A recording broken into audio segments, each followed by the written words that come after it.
안녕하세요. 공감하고 소통하고 힐링하는 옷장의 전월입니다. 오늘은 금요일인데요. 굉장히 이제 비가 촉촉히 내리고 있어요.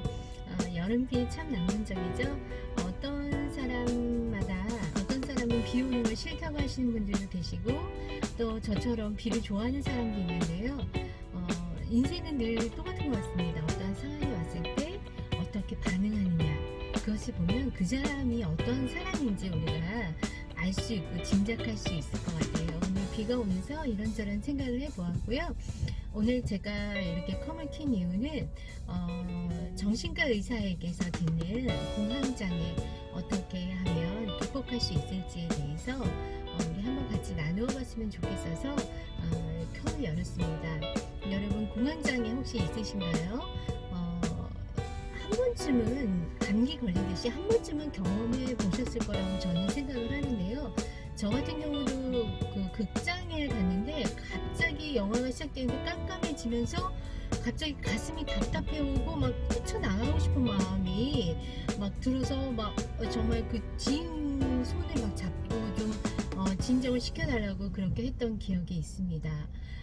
여러분, 그렇지만 이렇게 감기처럼 이렇게 앓고 그냥 패스하는 것이 아니라 이 공황장애는 한번 나타나면 계속해서 일어난다는 것이죠. 그래서 오늘 저희 소통하고 공감하는 저희 옷장의 전월에서 좀 어렵고도 힘든 주제, 공황장애 어떻게 하면 극복할 수 있을지 이제부터 시작하겠습니다. 책 사례에 어떤 책이냐면요, 정신과 의사에게 듣기 기술이라는 그런 상담 심리학 책이에요. 거기에 나온 사례를 제가 여러분과 함께 나누고자 합니다. 책 사례에 나온 JJ 씨라고 제가 명명할게요. JJ 씨는 48세 독신 남성입니다.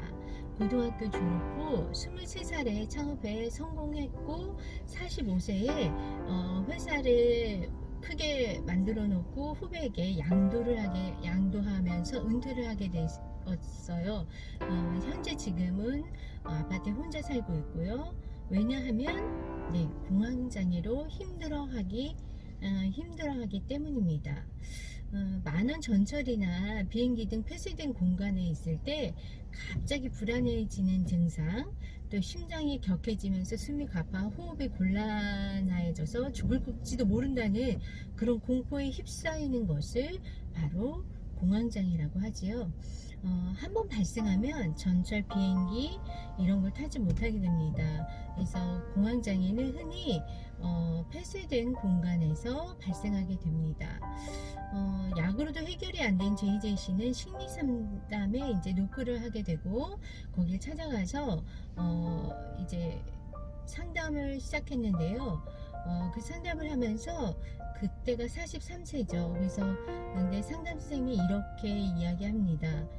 아마 상담을 계속 진행하다 보면 블랙아웃을 경험하게 될 것이다.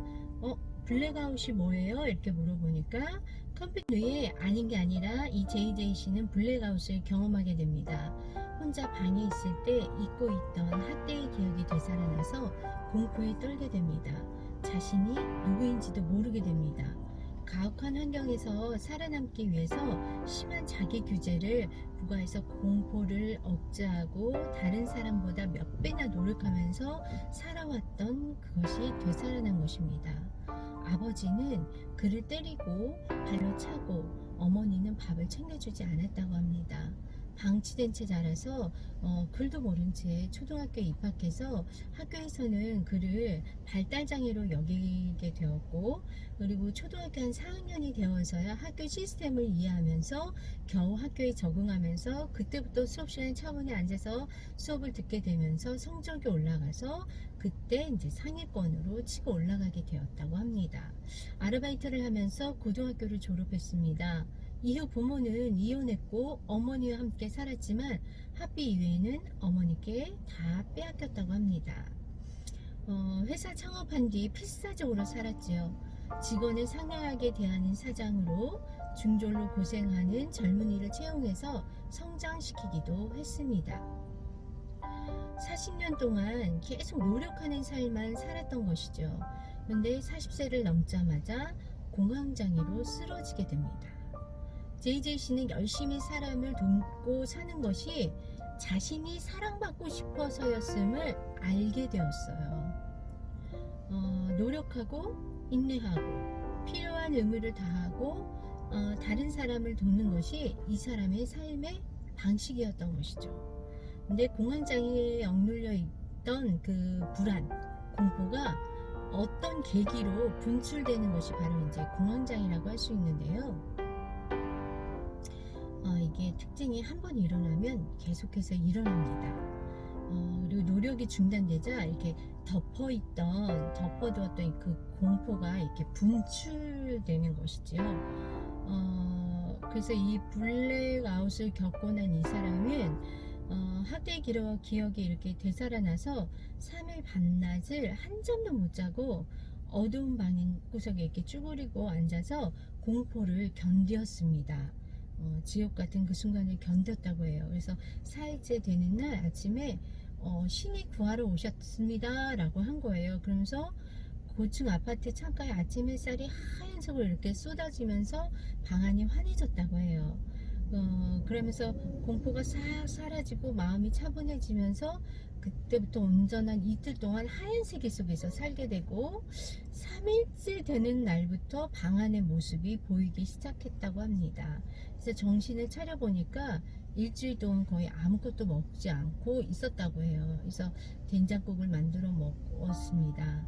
그리고 맛있다고 스스로 말하고 눈물을 흘렸습니다. 열심히 노력해왔다고 생각하니 자신이 좋아지고 자신을 사랑하게 되었습니다. 자신의 마음을 듣는 것이 공황장애를 극복하는 유일한 상수입니다. 저자는 말했습니다. 마음은 논리적으로 움직이는 것이라고 말이죠. 마음에는 이렇게 깊은 수준으로 이해하려고 하는 자연스러운 힘이 있는데 그것을 자기 조직화라고 이 책에서는 말하고 있었어요. 그래서 새로운 말을 발견하는 것, 새로운 언어를 발견하는 것이 각자의 삶의 방식이 바뀌는 것이라고 이 책은 강조하고 있습니다. 사람은 말로 인해 성장하기 때문입니다. 그래서 저는 외칩니다. 심리 상담도 좋고요. 그리고 더 좋은 것은 자서전 쓰기라고 저는 말하고 싶어요. 여러분께서 1년에 한 번씩 자서전을 쓰신다면 이 공황장애 스스로 극복할 수 있습니다. 물론 혼자 힘으로도 안 되면 심각하면 심리상담을 선택을 하는 게 더 맞지만요. 또 재발이나 여러 가지 마음 안정, 내 마음을 듣는 것, 내 마음을 이해하는 것, 그거 자서전 쓰기만 한 것이 없다고 생각합니다. 그래서 저도 그런 식으로 해서 극복을 했고요. 그래서 저처럼 겪었던 분이나 또 지금 겪고 있으신 공황장애 있으신 분은 자기 자서전 쓰기 시작하시기 바랄게요. 자기 마음을 읽는 거 여러분 오늘부터 한번 도전해 보실게요. 네, 후반에 제가 막 이야기하고 있는데 막 주변에서 차별하고 갑자기 막 이렇게 들여다보고 막 이래서요. 네, 제가 정신없이 멘트를 마무리해서 마무리 좀 깔끔하게 다시 하고자 다시 열었는데요. 여러분 공황장애 두려워하지 마세요. 누구나 살면서 이 삶이 넉넉하지가 않기 때문에 누구나 고민과 그 아픔이 있습니다. 그거 자서전, 자기 자신의 마음을 들여다보는 아주 가장 중요한 틀, 자서전 쓰기 저 강추합니다. 여러분 다음 시간에는 제가 더 알찬 정보와 여러분과 함께 공감하는 소식 가지고 또 컵 열겠습니다. 여러분 오늘 비 오지만 여러분 행복한 낭만을 즐기시는 귀한 금요일 되길 바랄게요. 여러분 행복하세요.